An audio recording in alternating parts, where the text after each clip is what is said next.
오늘 설명드리려고 하는 이 나무는 지체 높은 마님이 아닌 대부분의 옛 여성들이 널리 이용한 식물 중 하나인 쪽동백나무입니다. 잃어버린 추억을 찾아서라는 꽃말을 지닌 쪽동백이 진짜 잃어버린 추억을 찾아 꽃을 주렁주렁 달고 있죠.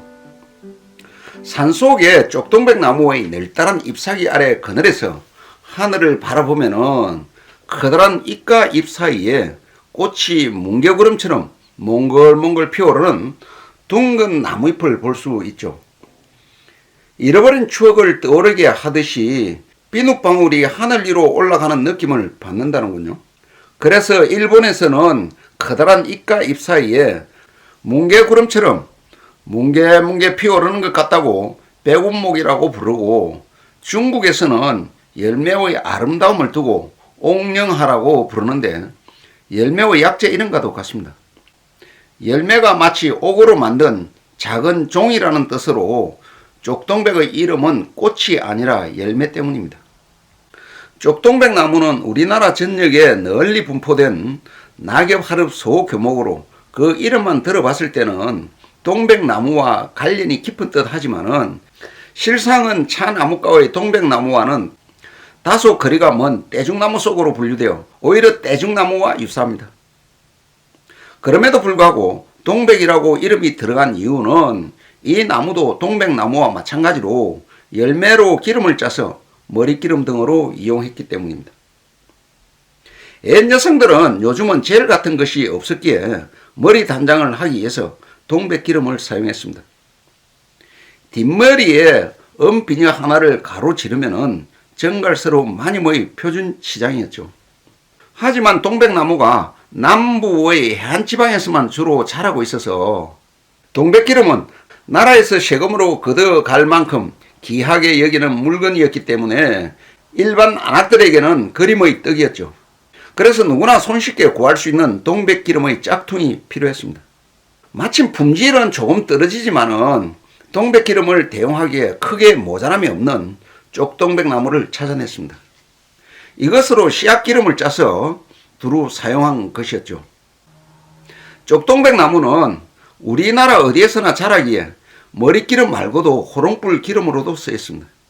그런데 앞에 쪽이 붙은 이유는 확실치는 않지만은 그 열매의 크기가 동백보다는 작기 때문이라고 대부분의 사람들은 설명을 하고 있습니다.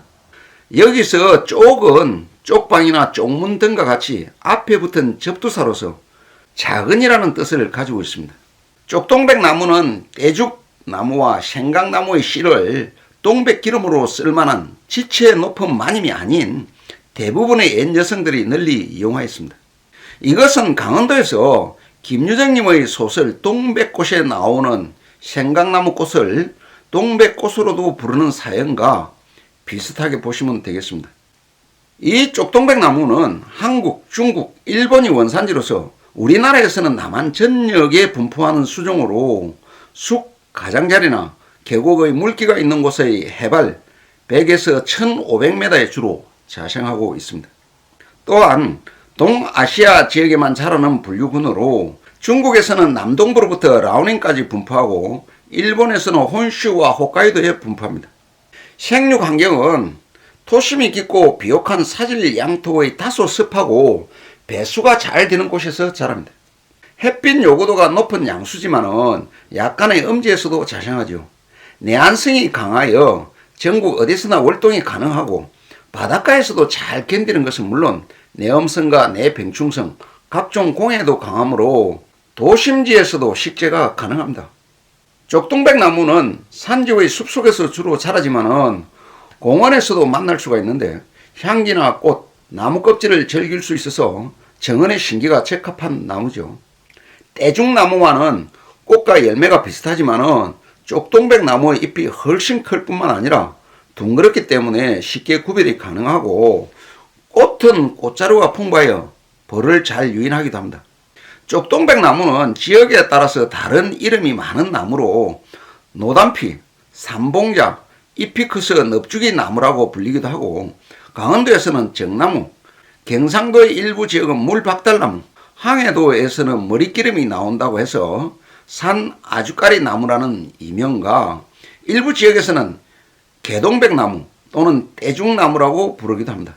그러나 물박달나무와 떼죽나무는 따로 이름이 붙은 나무가 있기에 나무 수종을 구별 못하는 사람들이 나무가 비슷하기 때문에 붙여진 이름이 아닌가 생각합니다.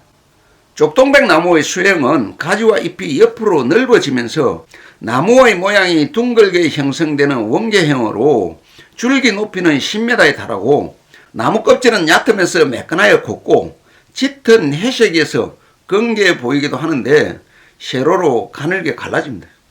갈라진 틈은 한갈색 줄무늬처럼 나타나죠. 어린 가지는 녹색이고 2년생 가지는 홍갈색으로 표피가 세로로 얇게 갈라지는 특징이 있습니다. 동백나무와는 전혀 무관한 것임에도 동백이라는 명칭이 붙은 쪽동백나무는 떼죽나무과에 속하는 낙엽하릅 소교목인데요.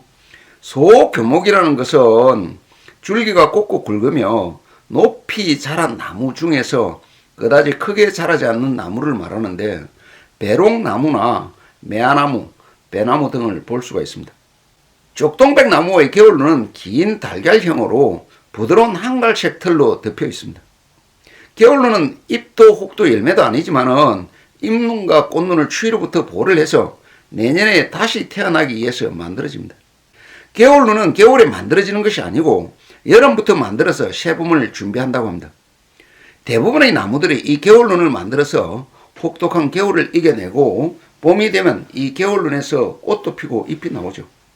잎은 어긋나기로 둥글거나 넓은 타원 모양으로 끝이 뾰족하고 잎부분에 톱니가 조금 있죠. 잎의 길이는 10에서 20cm, 너비는 8에서 20cm 정도인데 떼죽나무의 잎과 비교해 보면 엄청나게 큰 잎을 가지고 있습니다. 쪽동백나무 잎은 둥그스름한 모습이 얼핏 오동나무 잎이 연상되기도 하는데 손바닥을 펼친 만큼의 크기에서부터 때로는 잎 한 장으로 얼굴 전부를 가릴 수 있을 정도로 큽니다. 다른 나무들보다 둥근 모양의 큰 잎으로 주변의 야산에서 유난히 눈에 띄면서 존재감을 나타내기도 하고 잎이 커서 일명 넙죽이 나무라고 불리기도 하는데 잎자루 길이는 5에서 20mm입니다. 쪽동백나무 꽃은 꽃대를 쭉 올려서 한 송이에 20개 넘는 꽃송이를 달고는 거하고 차가운 향기가 아주 일품이죠. 아주 추운 북쪽 지방의 일부를 제외하고는 숲에 들기만 한다면 만나는 것은 어렵지 않습니다. 꽃이 피어 있는 그 모습 그대로 땅에 떨어지는 것도 동백을 닮았습니다. 꽃은 양성화로 5월과 6월에 새 가지의 끝부분에 달리는 10에서 20cm의 총상 꽃차례에 20개 내외의 흰색 꽃이 아래로 향해 피는데요. 꽃에서 진한 향기가 납니다. 꽃뿌리는 지름이 2cm의 통꽃으로서 5갈래로 깊게 갈라지고 끝에 털이 있습니다. 암술은 수술보다 길고 수술은 10개로 꽃밥이 수술 때보다 짧죠. 꽃받침은 끝이 얇게 5개에서 9개로 갈라지고 꽃자루는 0.8에서 1cm입니다. 열매도 꽃차례 모양대로 열리기 때문에 동글동글한 열매에서도 짙은 꽃의 여운을 온전히 받을 수 있습니다.